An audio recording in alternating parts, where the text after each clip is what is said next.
All righty, welcome everybody to Hobby CNC with Dave. Me and the Jackster are coming to you live from my office.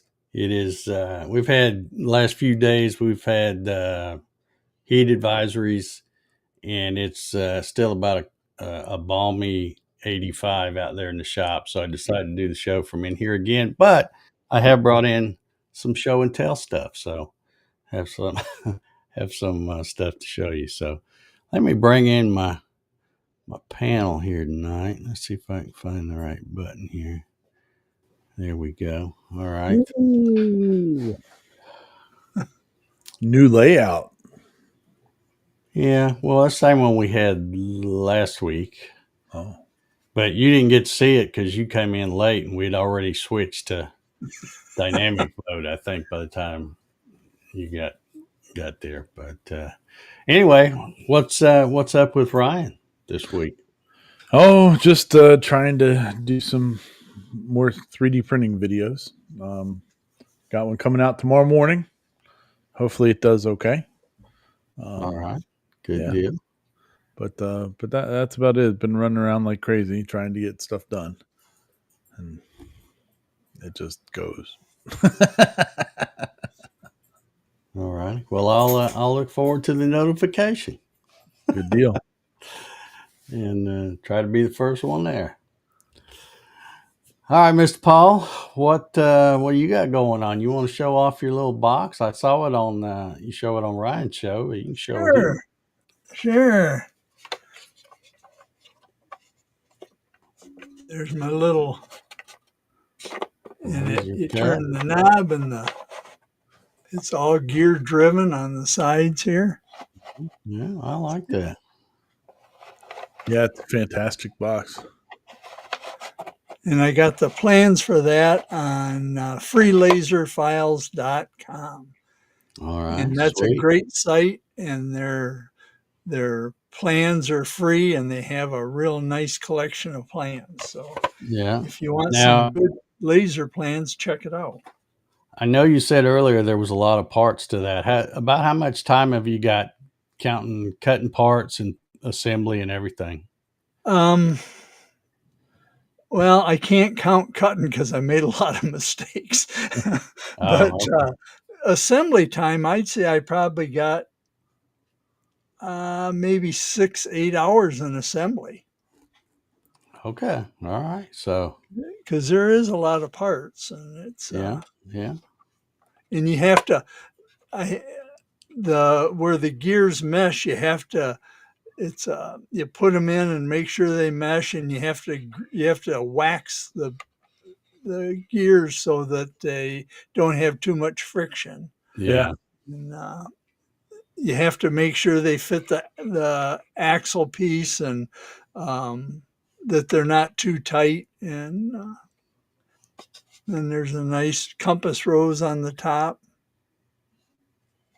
Yeah. But I it like it that. goes together nice. But there's just a lot of parts, and there's a couple mistakes in assembly instructions. That's another nice thing about free laser files is all of their kits, and they're free.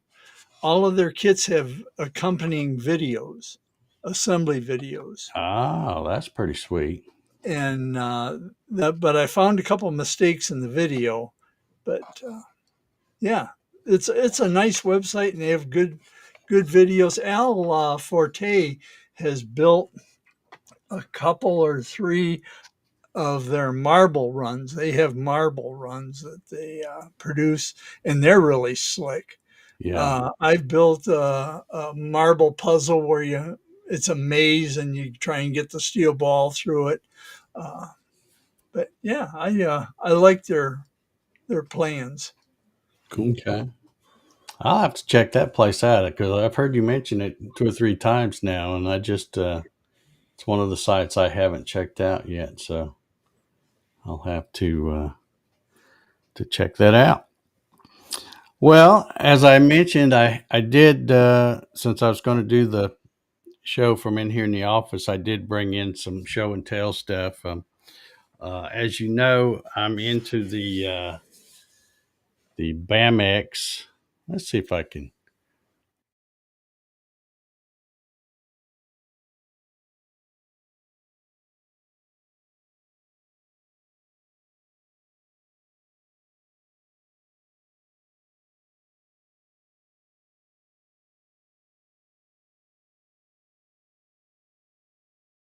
Then we'll have to.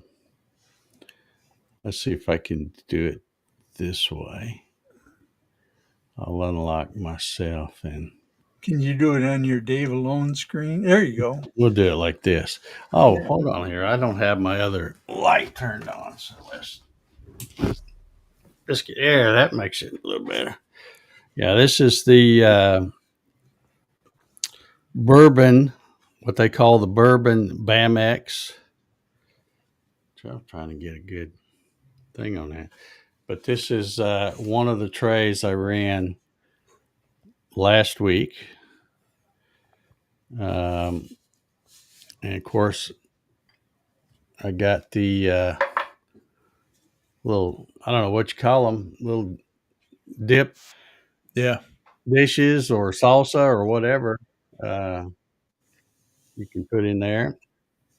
And this is the one that's got the round. And I made another one Ramekin. just like it, except I didn't put the engraving on this one. And I just really love the look of that stuff back there. Yeah. And then this one I made a square dish. And these things you can get really cheap off of Amazon. I think these come in a box of 8 and the other ones come in a box of 6 or vice versa, something like that. But anyway, I call them party trays, serving trays, whatever you want to call them. And then of course the video that came out today was the cutting the Tiger BAMX. And I that's, like that one. I've already got something on it there. But yeah, that stuff really looks cool. This one came out pretty good. If you watch the video, you know that I say in the video that doing that last tool path with the smaller step over eliminated the tooling marks, but it didn't really. It made them just a lot harder to see because once I put some of the finish on it, and if I hold it just right, you might be able You to can see. kind of see a little bit. Yeah. Like in Yeah. the I mean, corner. it's not terrible, but I was a little disappointed because I'm like, well, if I'd have saw them before I put the mineral oil on them, I would have done some sanding. But uh, let's see if I can do this back right. Whoa. Let's see. Where is that button there? I've got a little Dave in my pocket. Where is the? I can't. I know there's a button on here to tell it to go square. Where's that shapes button? Click on yourself. Oh, there it is. There it is. There you go. Well, I'm still not. Okay, there we're back. So anyway, that's the BAMX stuff. I really like that stuff, and so far I haven't messed any up. So I've still got one piece, That was a good job. 12 by 24 of bourbon and one of the Tiger. So as soon as I come up with something else cool to make out of them, I'll be running them some more. Sweet. But really like that stuff. And speaking of the BAMX, I got an email from our friends at Vectric. Yeah. They got the let's see, let me look so I can say it right. It's the online user group meeting coming up October 16th to 17th. We talked about that a couple of weeks ago, probably. And I got an email yesterday because they've been teasing saying they have some surprise presenter, I guess is what they call it. It's not me. No, Me it's not neither. you, Ryan. I Not was me. surprised that it wasn't, but no, it wasn't you. But I got the email, and it is Mr. BAMX himself, Ryan Drapella. Oh, from Cutting It Close. So he's going to be on there, and I'm pretty excited about it because he's going to be showing inlays, which I am really starting to get into. I did the old that old worn out cutting board the other day, the one I called the Norma Jean cutting board. Yeah. Um, and of course, once it pretty much, I mean, I hadn't got it done, but I was done all the machining part of it. And then I came in that night while I was waiting on the glue to dry so I could, surface it off the next day, and started watching more videos. And then I found out that I was doing it all wrong. I mean, it's not that it was terribly wrong. It's just that that's not the way all the cool kids do it, because the ones that are really good at it don't do it like that at all. And so I have been watching lots of videos. If you get a chance, go check out a guy. His name's Nick, and his YouTube channel is Browenwood, and it's BROINWOOD, all one word. That's short for Brothers in Wood, or Brother in Wood, I guess. But man, you talk about a master. That guy he's been doing them at least on YouTube for like 5 or 6 years. And I've watched a ton of videos, as y'all know. I'm a big time YouTube watcher, and he's the man as far as you can tell, because everybody that else is doing them, even though they're pretty good too, they always talk about this guy. That's where they learn the secrets. But and also, speaking of Brian Drapella at Drapella Works, or Cutting It Close, whatever you call it out there, I also purchased their inlay kit. I didn't go crazy. I just bought the base piece, which is the bottom, the thicker piece, and then you can choose the number of pieces you want to use for the inlays. And so I just went simple. I got walnut as the base piece, and then maple as the thinner inlay piece. So I'm just going to do a simple thing, but all of the things that you see this Browenwood guy do, or most all of them, unless it's something special he's doing for a client, but all the designs that he does and uh, creates YouTube videos for, he has on his website. They're not free; they're a few bucks. The guy's got to make a living. But the cool thing is you not only get the SVG file, but he even includes the V. He uses VCar Pro, so he includes the VCar file, and it's complete with the tooling he's using and everything. So it's kind of like being able to see inside his head of exactly how he does things. And he's, because he's not the type that's like, well, I'm not going to show everybody how I do this. I'm just going to keep making cool videos on YouTube. He shares all the knowledge he's got. He has some kind of a class, or a couple of different classes, I think, that you can take, and they're available there on his website. But just buying a file from him and then getting the VCarve thing, you can go through that and go, oh, I see exactly what his settings are and how he's doing stuff. So I have high hopes for this this next inlay kit I'm doing. It's nothing real, the degree of difficulty is not like super high, but I'm hoping it will turn out way better than the Norma Jean cutting board on that one. So be looking for that coming in the near future. Um, let's see, what else have I got to talk about? I got a bunch of stuff wrote down here, or a bunch of different things. I tell you what I did. We're going to talk about AI again in a minute. We talked about it, I don't know, 2 or 3 weeks ago, something like that. And oh my gosh, I have been playing on Google Gemini 2.5 today. Yeah. and I got a ton of stuff to show you that I've been doing with that. So uh, that's going to be a lot of fun. That one, and apparently with that one, like the Microsoft Copilot and the Chat GPT, you when you're doing the free stuff, you do one or two, and then they're like, you're cut off until 6 o'clock tomorrow or something. They only give you so many to do. Not the case with Jiminy. Yeah.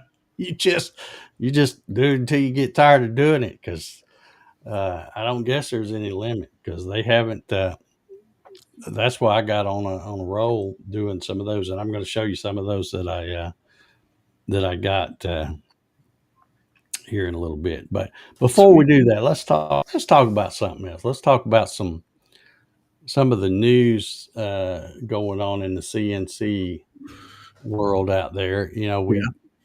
We had I mentioned a couple of weeks ago they had that show out there, and I don't even remember what it is, the AWFS or something like that. I think it was out in Vegas. That was last week, and of course the really big news out of that. I've seen some Instagram reels and stuff on that from a lot of different folks, Vectric and Carco and all that. But I guess probably the biggest uh, earth shaking thing was the announcement of the full 8 from the Onefinity camp.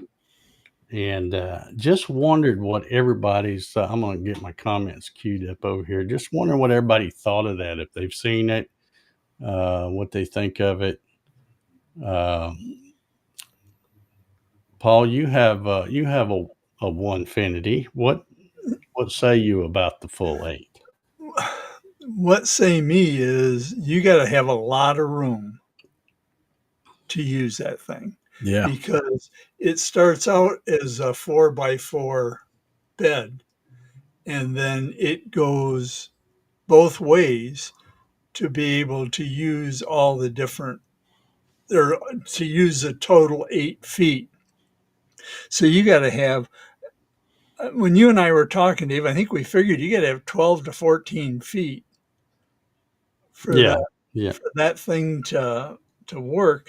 And I know I don't have that much room in my workshop that's clear. Well, maybe if you clean it up, you would. Oh, poke fun, poke fun.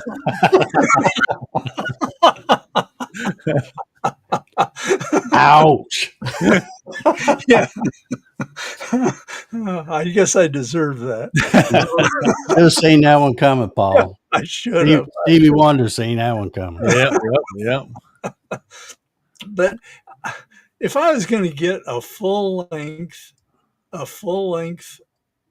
CNC, and I had the room, I think I just want an 8 foot CNC. I wouldn't want anything that had to go back and forth and have the possibility of introducing error into it, because if it had a piece of dirt on a roller or something and it Yeah, yeah. moved, it doesn't seem as good as a solid 4x8 bed to me.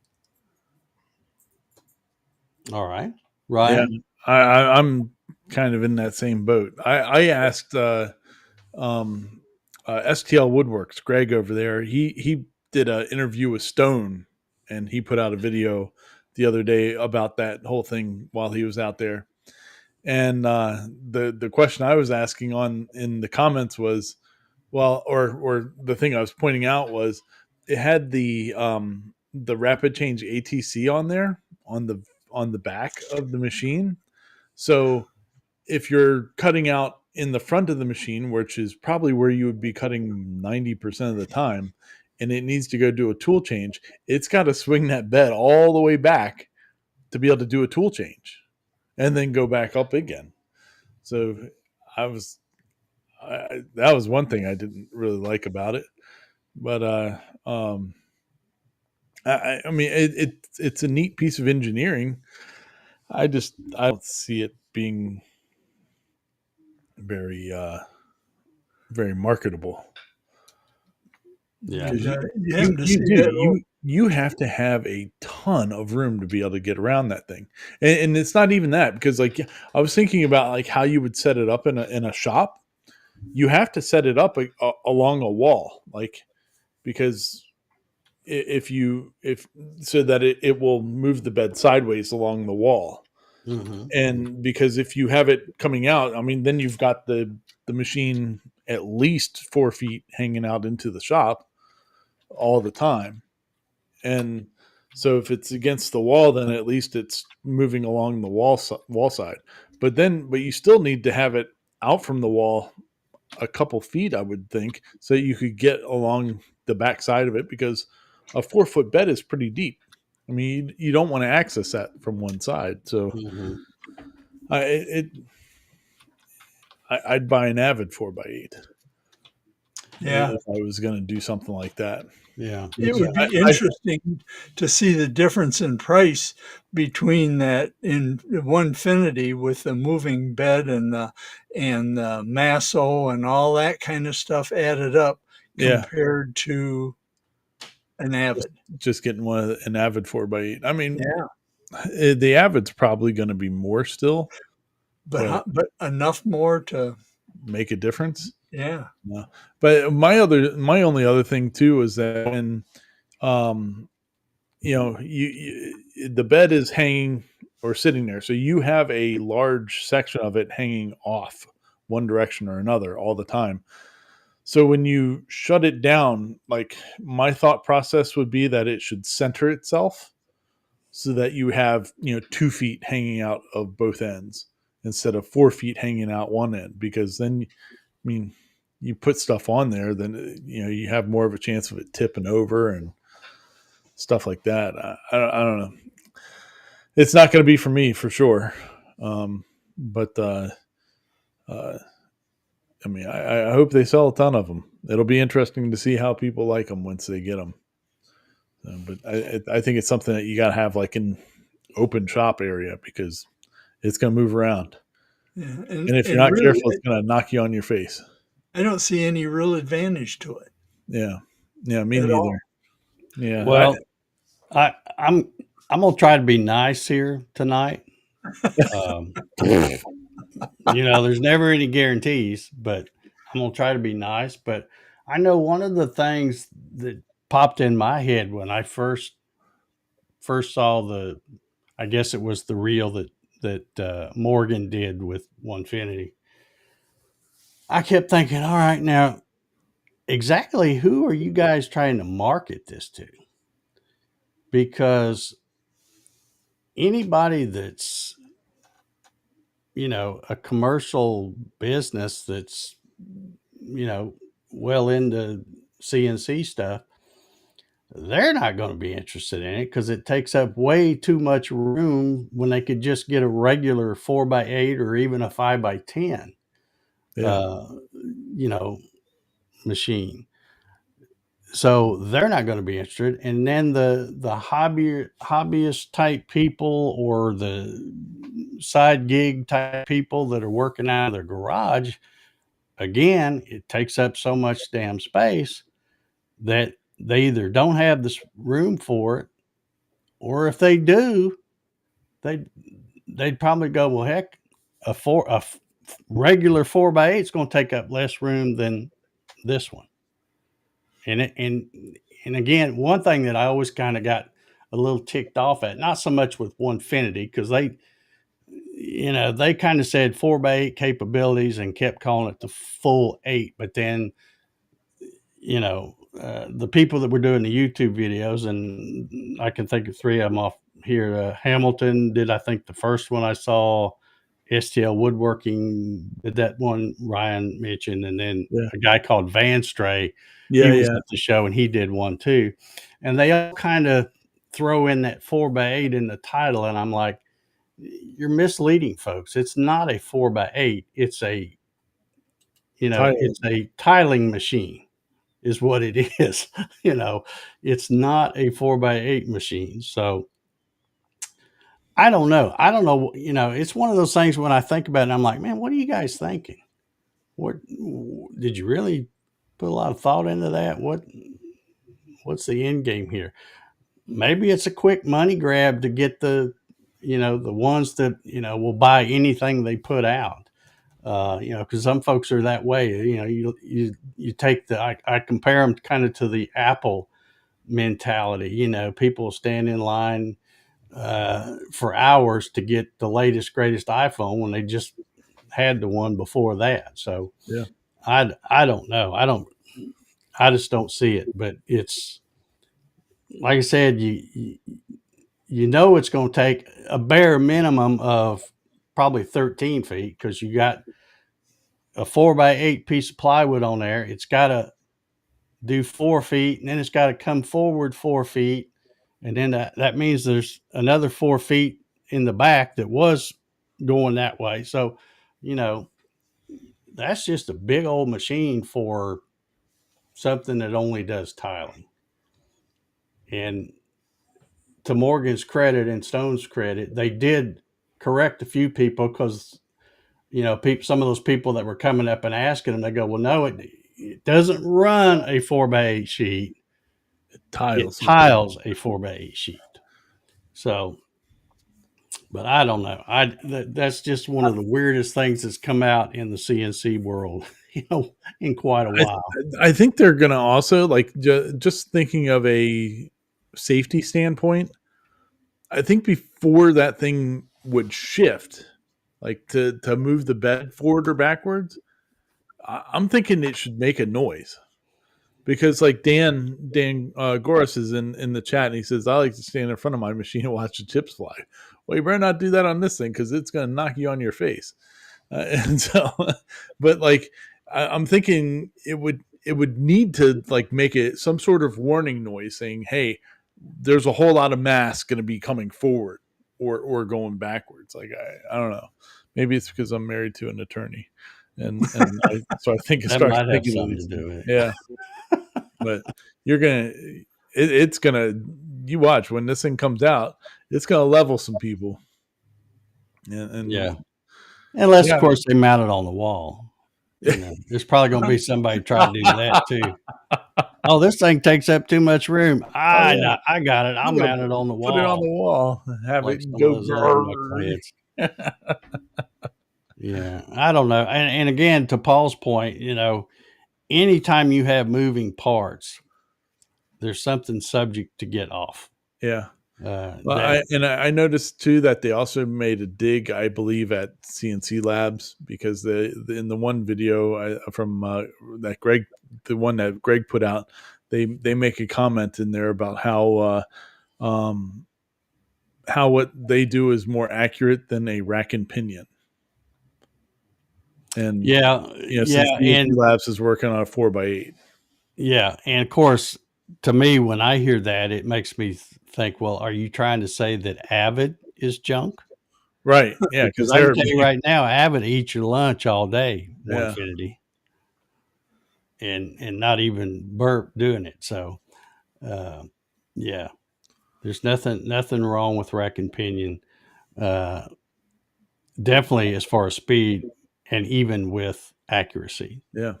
It'll be interesting to see what happens when it comes out. I mean, I'm also interested in seeing what happens when they bring out this new controller. Yeah. Well, as I as I pointed out to you, Ryan, they haven't learned anything about wire management yet because the pictures. I took a screenshot and sent it to Ryan the other day because I think it was STL's woodworking thing when he's interviewing Stone and they're showing the red line controller, and it looks a lot like the Masso and all, including the tangled thing of wires below it. They haven't learned anything about wire management yet, so they could learn something from the Masso wiring module if they'd be That's open. probably to do away with EMI.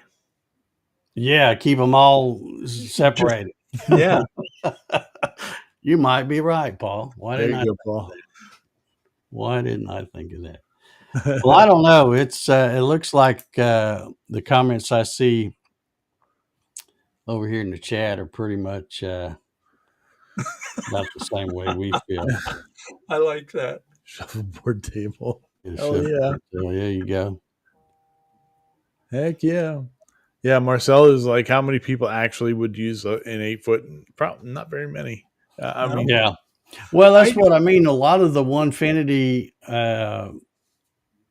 people, I'll just call them people. Uh, that's a lot of the comments I saw in the Facebook groups and stuff like that. It's like, yeah, it's really cool, but I ain't got room for that, you yeah. know. Well, So and like CNC Labs, they're marketing their 4x8 for more of a production shop, setup. So it's not really aimed at the hobbyist at that point. They're looking for the smaller, production shop.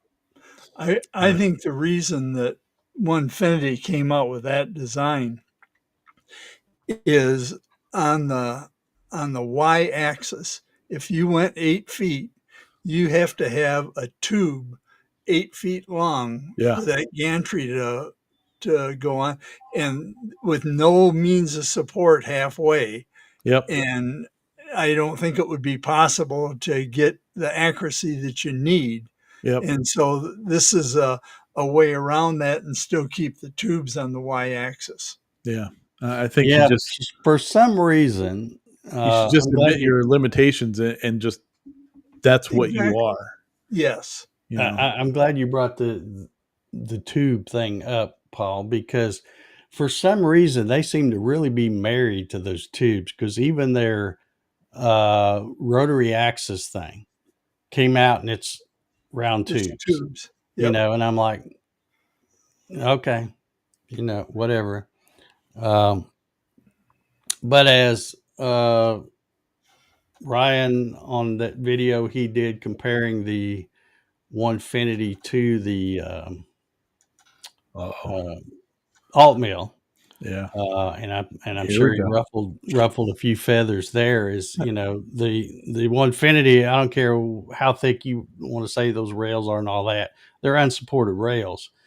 And Ryan showed in that video comparing it with the alt mill that there's more play at the spindle at that that Yeah, it's just leverage that's spot. going to be natural. I mean, Yeah, yeah, and yeah, I think that probably ruffled a few feathers when he did that. But facts is facts.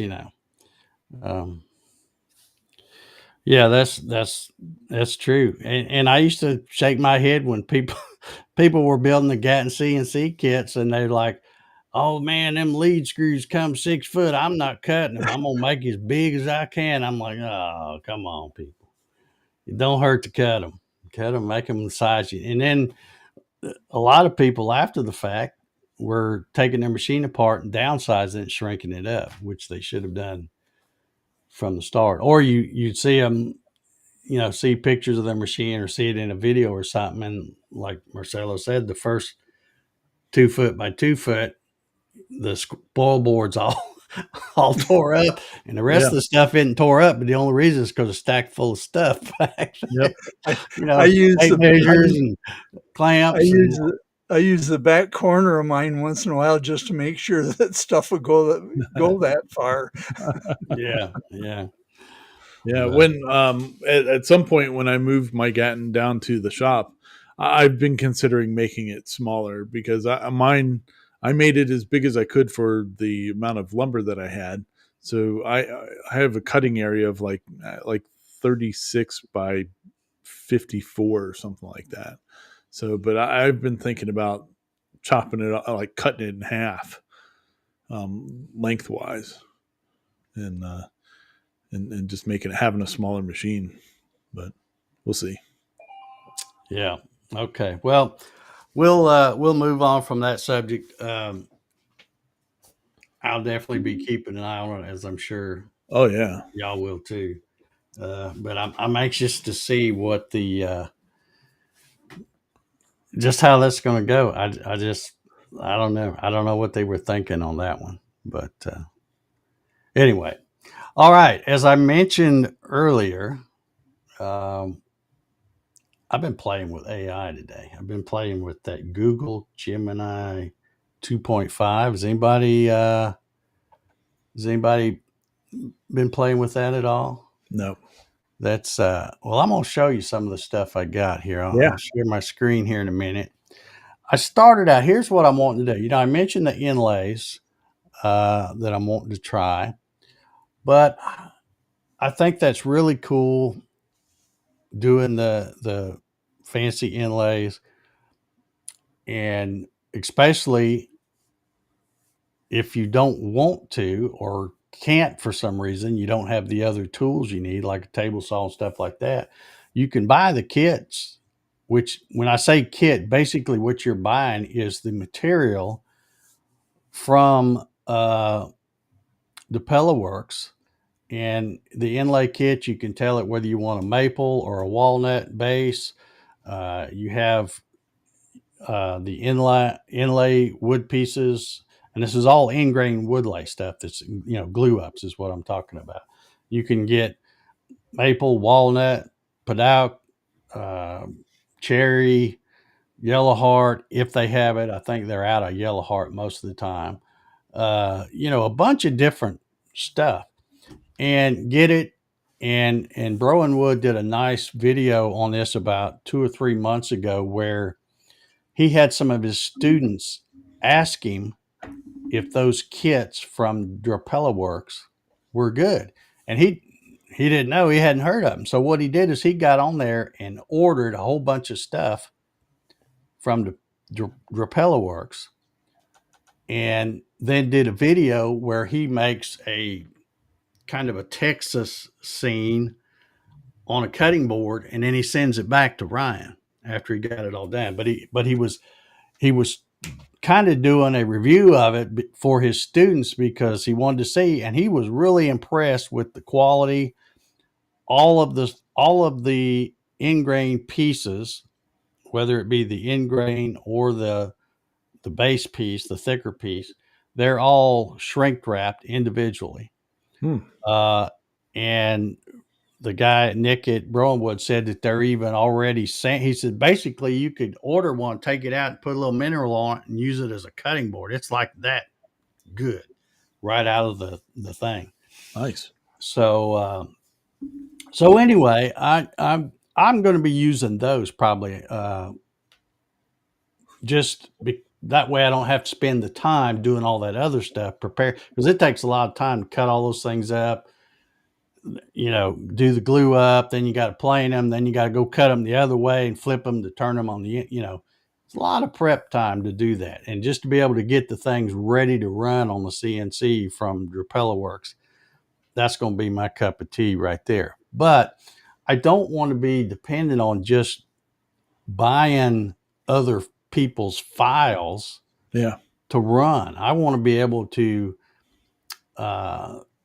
create my own stuff to do inlays on, to be unique.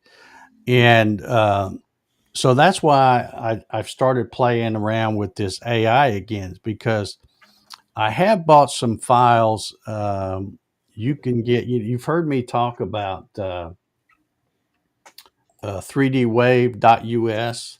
Mm-hmm. They also not only sell STL models for 3D carvings, or 2.5D, whatever you want to call it, but you can also get laser files from them, and you can also get regular 2D SVG files. So I have got to, and they're like dirt cheap. I bought 4 of them the other day, and I think I spent $11 and something, I think, to buy 4 of them. They're like $3 or $2 or, something like that. So those are good files, but they're probably still going to need a little massaging and tweaking to be able to get them to work doing the inlays. But I want to be able to use AI to try to get things that I don't expect it to be perfect, where I can just say, hey, give me this, and it downloads and you throw it in and run it.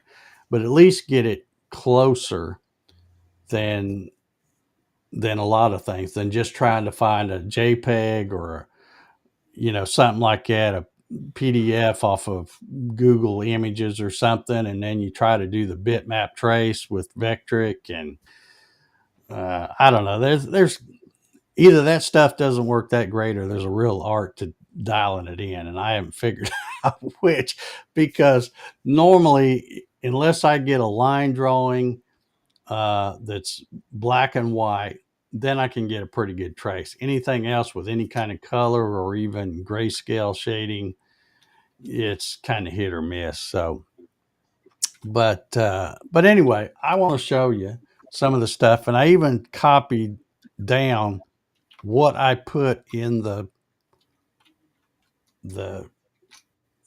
Q section, I guess, or the where you put your thing into the AI thing, and then it takes off and does its thing. But let me get my screen shared here. Well, let me see if I can pull the first one up here. I'll get it over there before I screen share. Let's see. Okay, yeah, we'll start with this one.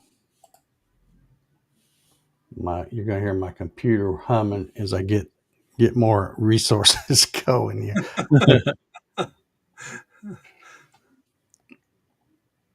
Where did I put it? Now I can't find my notes. Where did they go? Oh, were they behind? I done slid something around, and I can't find where my notes are. Let's see, was it over here? Nope.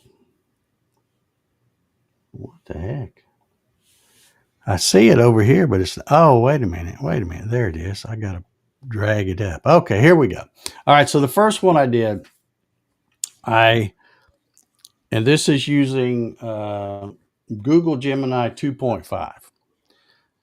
And I told it to create a detailed grayscale PNG file of a dragon shooting flames from its mouth. And this is what I got.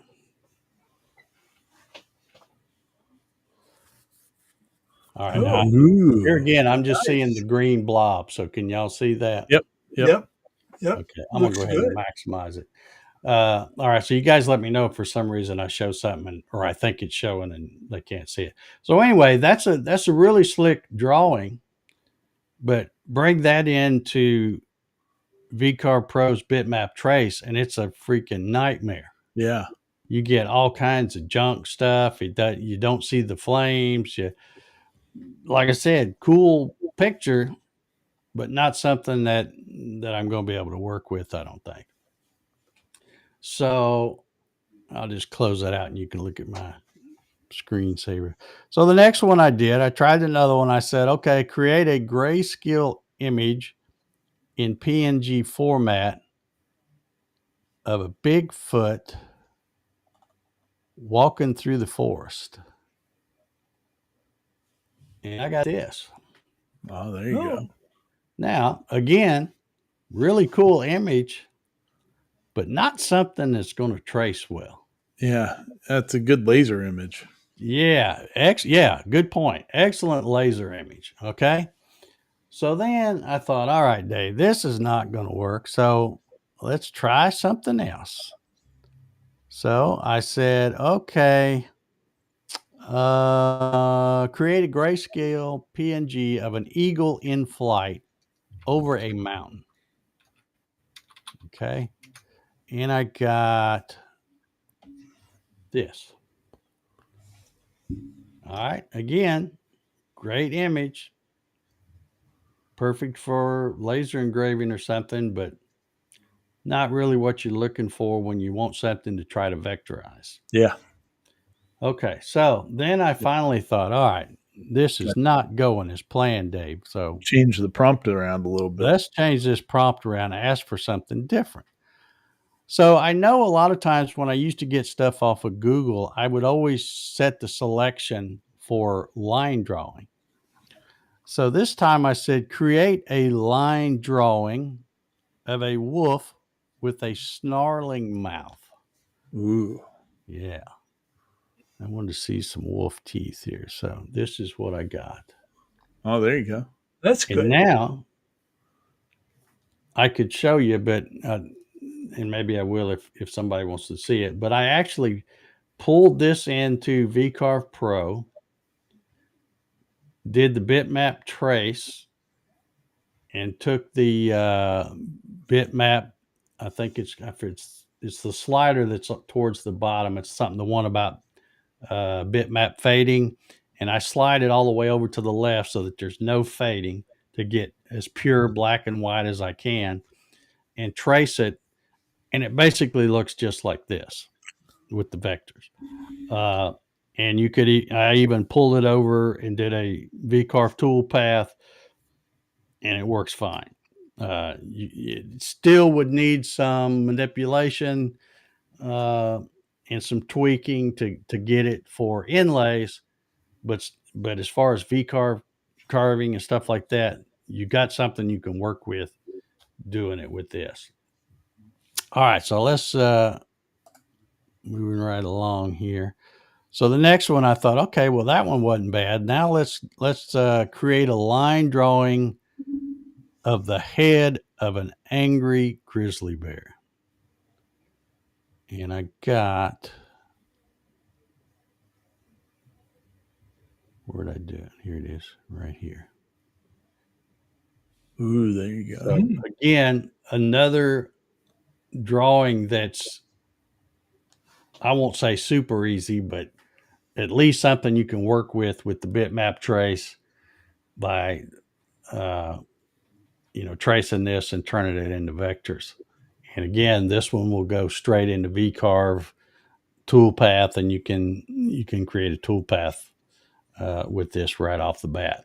Still needs some tweaking. When you zoom in close, you can see some little things here and there, but without touching anything, you can actually get a cuttable file. Yeah. With that one. All right, let's see.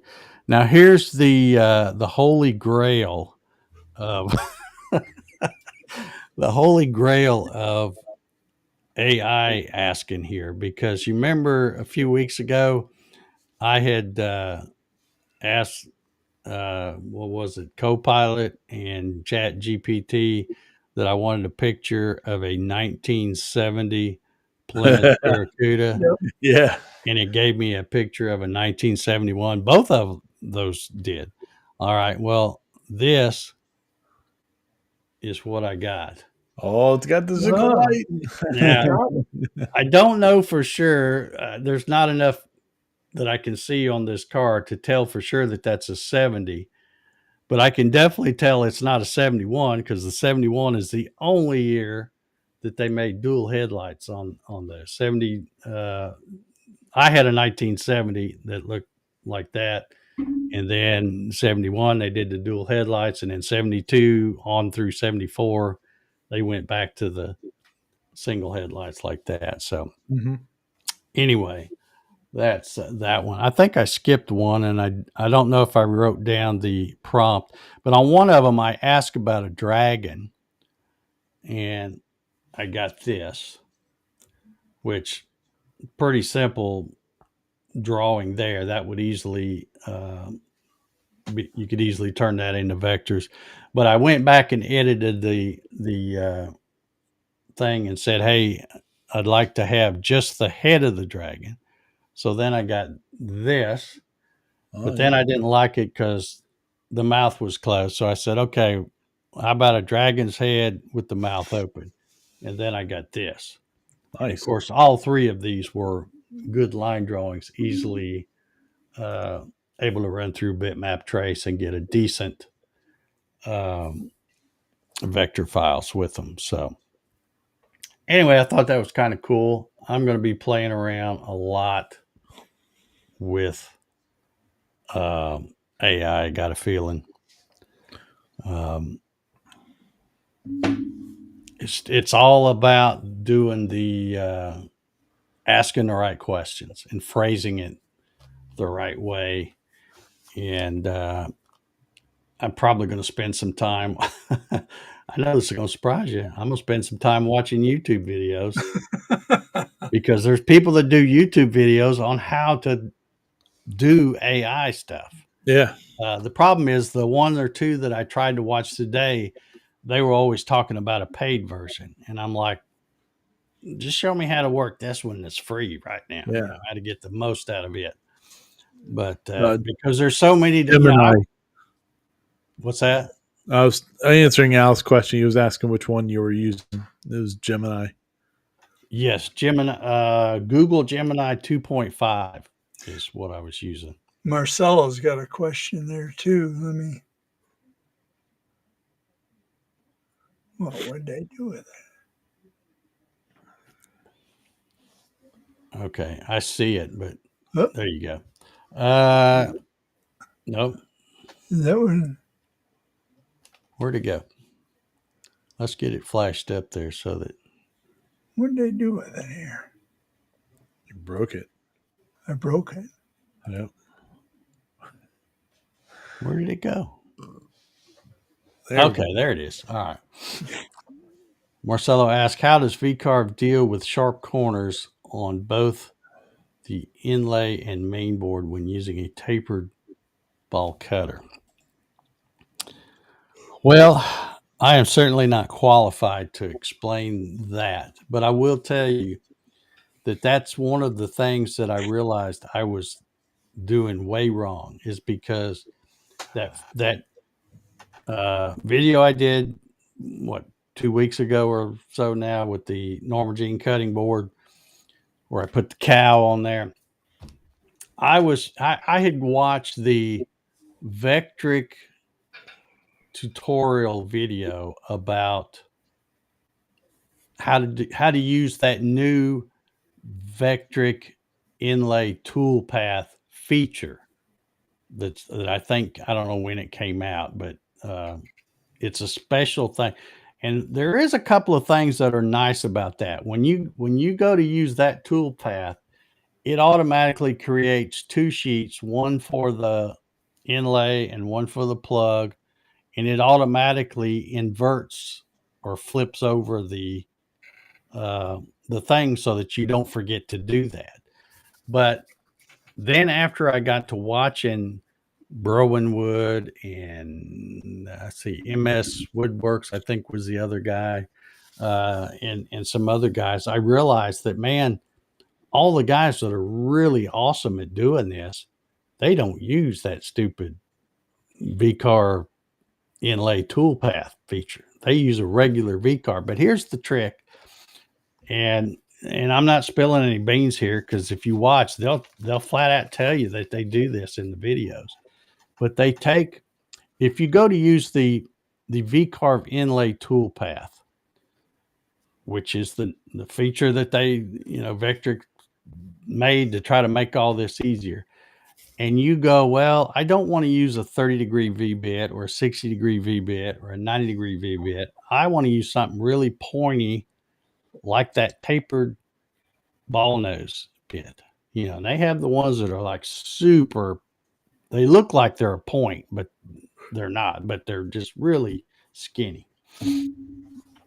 Well, here's the thing. If you go to use that VCarve inlay toolpath feature, you cannot use anything but a V-bit.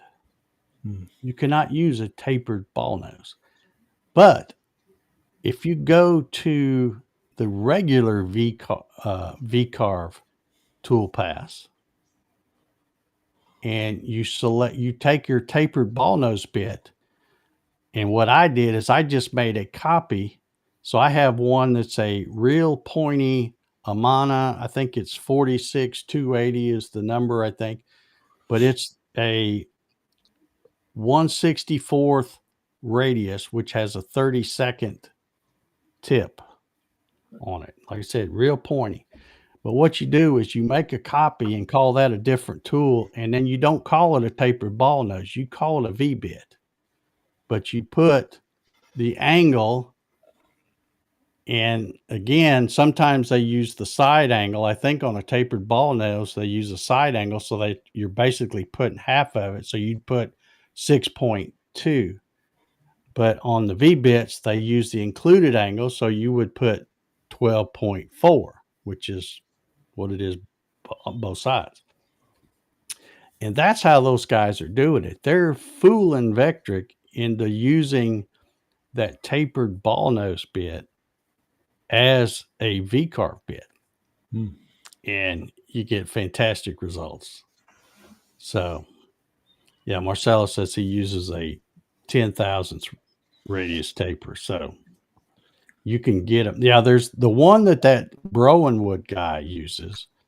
And again, he doesn't hide anything. It's all right there. And when I bought that file from him, and some of these, when he includes the VCarve Pro files, it's not version 12 or 12.5. It happened to be, it'll be whatever version he was using back when he created that file, which in some cases maybe 3 or 4 years ago. But as you know, VCarve Pro is not backward compatible. But if you have a newer version, you can open an old version. You just can't send it back to somebody with an old version. They can't open it once you save it.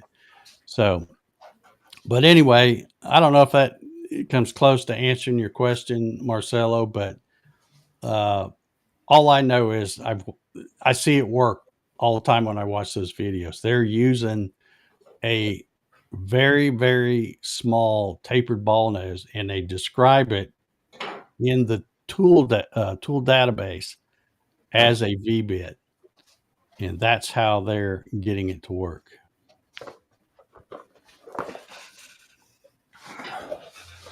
Very good.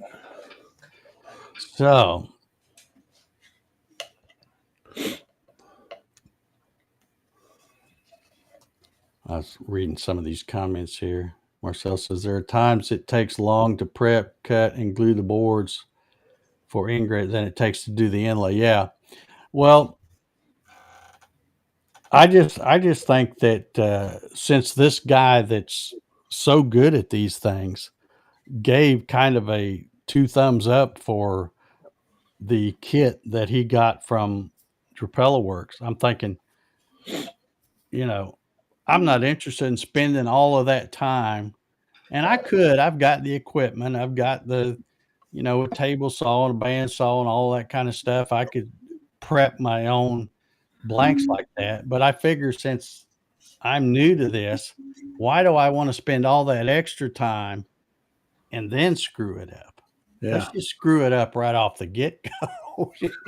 And there's not that much time waste. Yeah, a little money for the kit, but you could always, if it screws up, you can always surface it off and it'll just be a little thinner the next time until you run out of boo-boos there. But that's my thinking. So yeah, I'm going to try to, I won't say master the craft, but at least learn how to do a decent one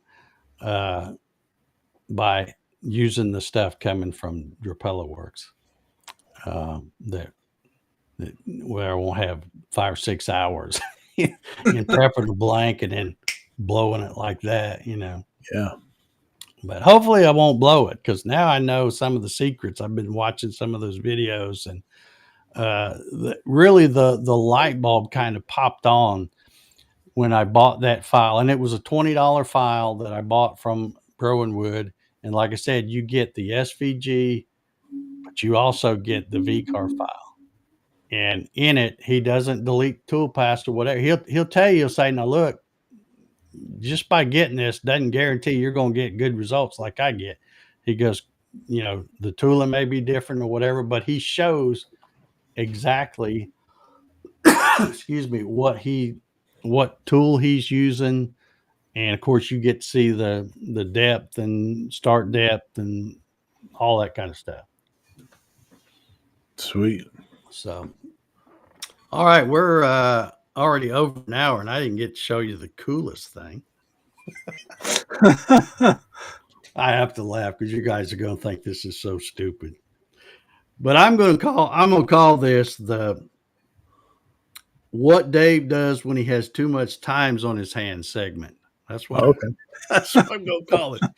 All right. I mentioned, I call that Facebook Marketplace hunting. yeah, there you go. Well, there's different names for it for different people. But I mentioned in the video that once I got to looking at this closer after I had the finish on it, that I did see some places that required some sanding. And I probably will, if that gets to bugging me too much, I probably will go back and resand it and then just have to apply more mineral oil to it or whatever. But anyway, How long do you have to wait for mineral oil before you could resand that? That was my question. well, Like, out there would in the that cover garage up in at this all? heat, it dries up pretty good, but sometimes it takes a while for that stuff to. I mean, even though you wipe off the excess and stuff. Now these here that I did, these don't feel greasy, but this one, when I pick it up right here, it still feels almost damp. It just feels like there's something I got. I wonder if you could use wet and dry sandpaper with a block and sand with the oil on it. I don't know. You probably could. I don't know. But anyway, let me show you what I got thinking about. Now they make things. Let me just start off by saying I know they make stuff that you can do this, but why buy something when you can tinker around when you got too much time on your hands? Yeah.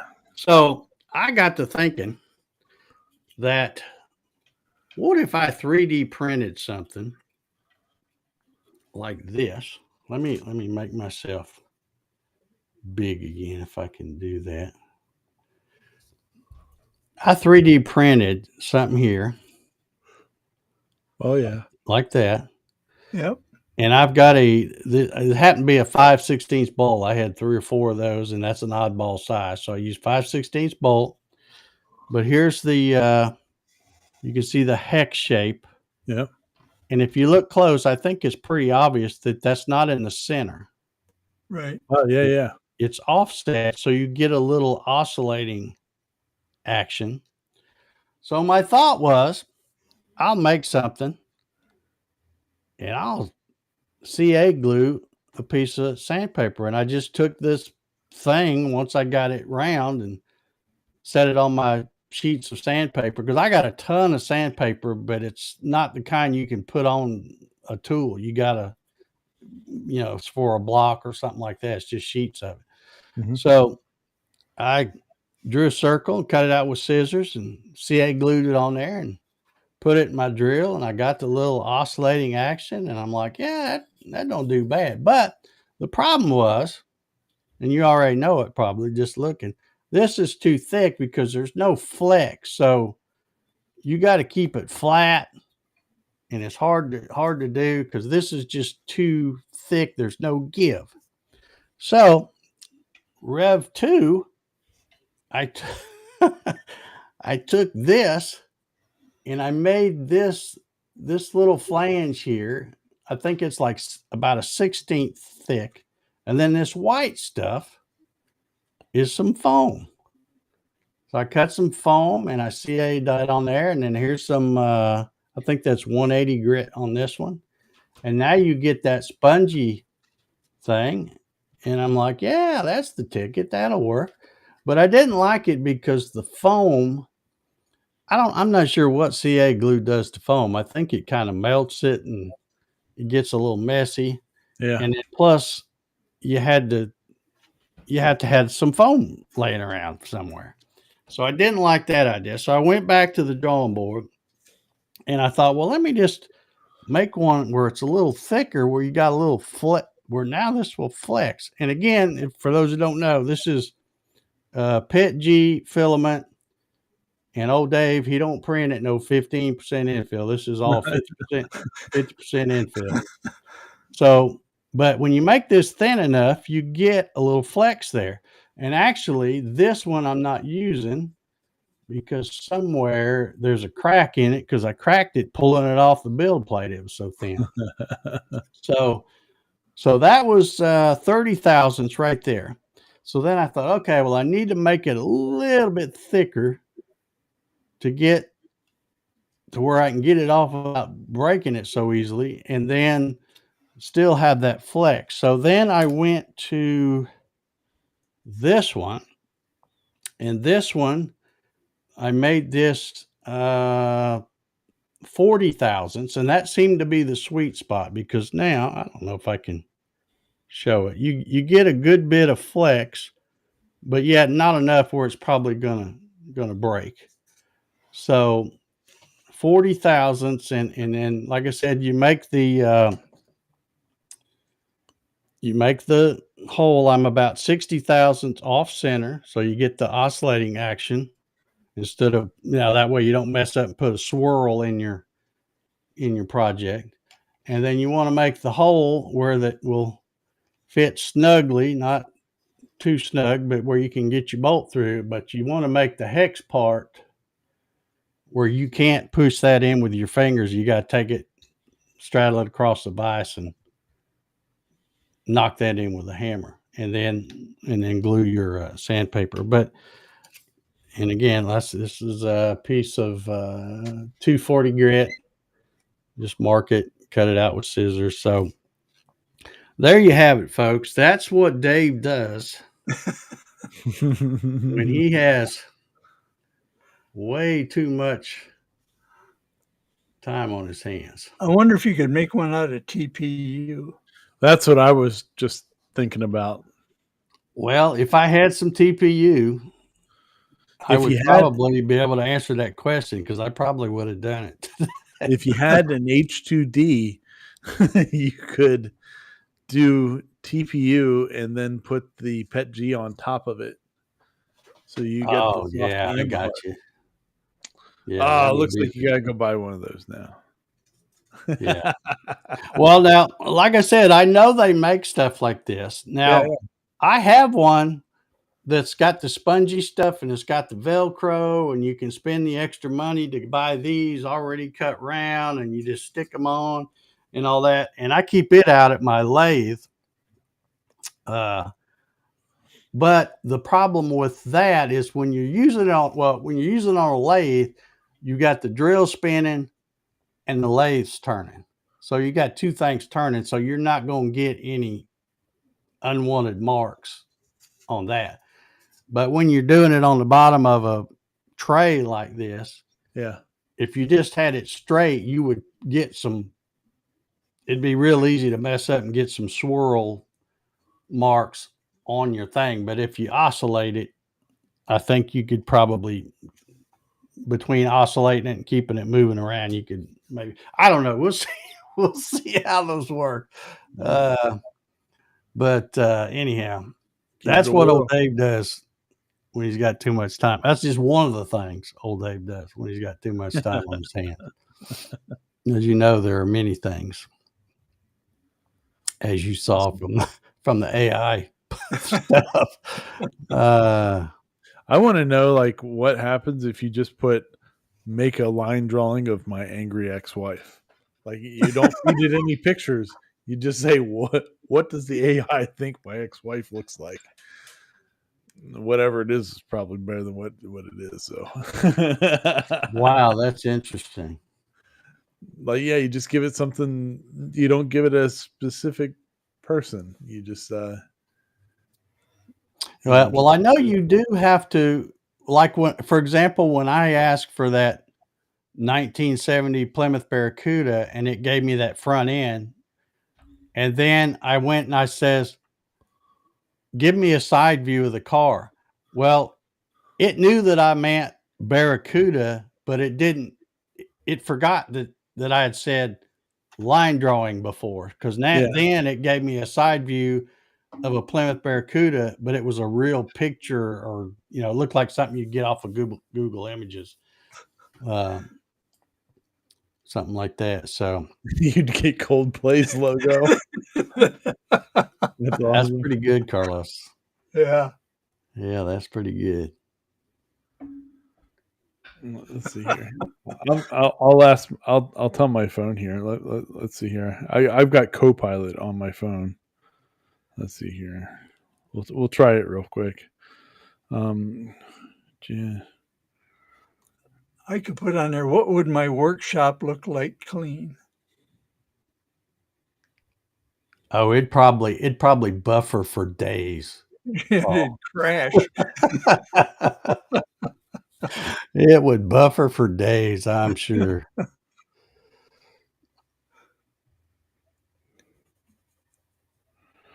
All right, I'm looking through the do we have any more questions? I don't guess we did. Oh, well, it says, I get that you're probably going for something expressive and cathartic here, but I can't generate images that depict real people unless there's clear consent and it meets all safety guidelines. Even if it's meant humorously or creatively, creating a portrait of your ex-wife in an angry light could come across the boundary, especially if she's identifiable. Oh, that's funny. I got one more I can show you here. Let's see if I can get this one over here. I had a picture, I've got one or two pictures of my dog Jack, Just a couple. and I Is that I that picked, black dog you got? yeah, it's that black dog. You might have seen him. Uh, I uploaded a picture. I found a picture, and it's Jack sitting there, and he's got one of those red rubber bone things in his mouth. Yeah. So I asked, what is it, Gemini 2.5 to make a caricature of that picture of Jack. Yeah. And let's see, how do I share my screen? Oh, here we go. Here we go. It's right here. There's, there's what I got. Now, I don't know where the 29 came from, because I don't think that was in anything, but I thought that was funny. That's Jack when he was on a diet. Yeah. Yeah, that's well, it's supposed to be a character. They usually just make the big head and the small body, so I guess that part's right. But man, that AI is some crazy stuff. But all right, well, I guess that's going to do it for tonight. Thank you all for tuning in. We've had a good little crowd here, all from YouTube. I just that Facebook thing just doesn't cut it, but I think it did might send a few folks over here, so I appreciate that if you come. All right, John says sent you an email. Check it out after the live stream. Will do, John. I will check it. And I don't see any other questions. So anyway, oh, you know what I was thinking? You know how well, I know you have, Ryan. We talk about challenges sometime, doing a challenge. Mhm. I'm thinking maybe we should do not necessarily a cutting board, but just do an inlay challenge. Oh. Of course, we'd have to bar Marcelo because he's like another, he's like another level. You could let him judge. Yeah, he could be the judge. But yeah, maybe we should try doing an inlay challenge. I think that would be cool. There you go. And just leave it wide open on what they wanted to make, as far as dragons or bears or whatever, whatever they wanted to do as the inlay. Ex-wives. Yeah, ex-wives. Yeah, sure. All the scary shit. Yeah. Gotcha. All right. Well, we are going to get out of here. I've got my outro ready to go this time. So don't forget, if you need any Jenny bits, Yeah. use Dave 10 to get 10% off over there from the Cody Man. So always want to remind folks of that. And like I said, I've got to get another 60-degree V bit, because somehow or another, I don't know whether it was that bamboo or what, but somehow the point of mine's broke off. So time for another one. So anyway, I guess we'll get out of here. Ryan, you got any final words? Remind everybody about your show Saturday. Yeah, I got we have Making It Up as We Go. Episode 107, I think, is Saturday night. And also I got a new video coming out tomorrow morning. So that took a lot of work. So hope people like it and watch it. So, good All right. times. I know I will. How about you, Paul? Any parting words? No parting words, but I'll be sure to watch Ryan's video because he may ask questions and I need to know the answer. Yeah. Yeah. You know, if you put glasses on your Hobby CNC with Dave logo down there, Dave, it would look just like Paul tonight.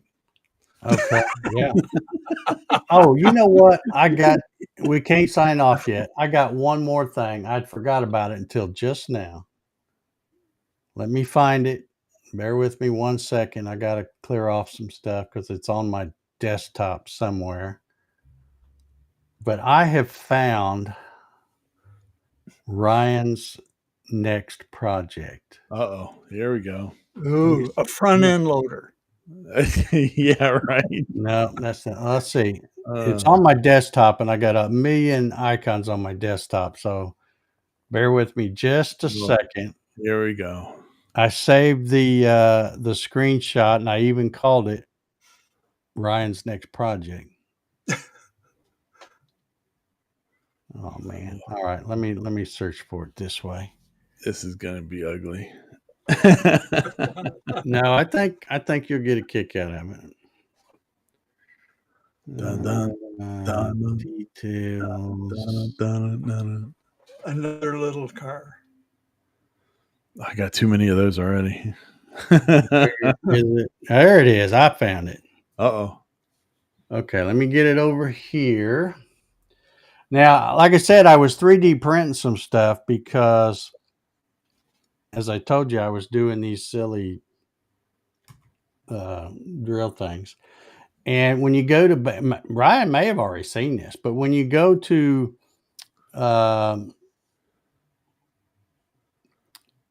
Bamboo Studios, this Jeez. thing keeps popping up, and I keep seeing it, and I'm like, let me just check this out. Okay, so I read over here, and it says this project is extensive, time-consuming, and costly. And I'm thinking to myself, that's Ryan right Oh yeah, sure is. Yep, all of it. So All of it. I don't know. I think and I haven't even looked at it close. I mean, I guess you're 3D printing a dadgum go-kart, Wow. and you could probably rig up some kind of electric thing on yours. I don't know whether that one is or if it's. I don't know. I don't know. I haven't looked at the pictures, but anyway, I saw that and I saved it as you can see up here. It says Ryan's next project. So I decided to save that, and I'd almost forgot because I had it on the desktop and it was buried up behind all these screens. So anyway, now we can safely leave. Awesome. Yeah, So, Andy says the scoreboard light up. No brakes for the forklift. Nope. yeah. I just thought that was cool. Yeah, that's pretty wild. I'll have to look at that. Well, I won't. if you open up Bamboo Studio, I don't know how you miss it because every time I go to print something and open it up, I see it in the stuff they try to entice you with. So Wow. Well, hopefully, if I get enough views on the next video, my project will show up there, and that's a big hint. yes. 3D Oh, and printing. by the way, congratulations on hitting the 4,000 watch hours. Thank you. That's Thank you. a big deal. So I know you've Yep. been working hard at it. So Yeah, congratulations on that. So appreciate that. all right, we are out of here once for all. So everybody have a good weekend. Go watch Making It Up as We Go Saturday night, 9 p.m. Eastern, and we will see y'all here next Wednesday at 8 p.m. Eastern. Good night, everybody.